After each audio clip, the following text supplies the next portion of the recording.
ரத்தம் என்று சொல்ல சிவப்பு திரவம் வழிந்து கொண்டே இருக்கிறது. அந்த இருக்கிற மக்கள்லாம் என்ன நினைச்சிட்டு இருக்காங்க, அதிகமாக திரவம் வழிந்தால் விவசாயம் நல்லா விளையும் அப்படின்னு நினைக்கிறேன். அப்படி ஒரு நம்பிக்கையோடு வாழ்ந்து கொண்டிருக்கிறார்கள். ஆனால் என்னென்னமோ ஆய்வாளர்கள் வச்செல்லாம் பார்த்தாச்சான், ஆனாலும் அந்த திரவம் வழிவதை நிறுத்தவில்லை. நந்தியை வேறு இடத்தில் மாற்றி வைத்தும் பார்த்து விட்டார்கள், ஆனாலும் அந்த திரவம் ரத்தமாக வழிவது நிற்கவில்லை.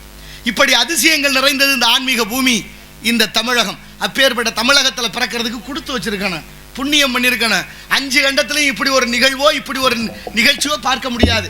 5 கண்டத்திலையும் முத்து குளிக்கணும்னா தென்கடலில் தான் போய் குளிக்கணும். அதுவும் கன்னியாகுமரி. முத்து குளிப்பது தென்கடலிலே, முத்தமிழும் முத்தும் பிறந்தது தென் தமிழகத்திலே. நீங்க பாருங்க, முத்துல பாருங்க, நவரத்னத்தில் முத்து ஒன்று தான் பட்டை தீட்டாமலே சொல்லிக்கும். நவரத்னங்களிலே முத்து ஒன்று தான் பட்டை தீட்டாமலே சொல்லிக்கும். முத்து எப்படி உற்பத்தி ஆகுது? கடல்ல. எப்பொழுது மழை துளி சிப்பிக்குள் விழுந்து அது மூடிய உடனே அது கரைச்சேர்ந்து அது முத்து ஆகுது. அதே ஆணி முத்துன்னு பேர் இருக்கு தெரியுமா? ஆணி மாதம்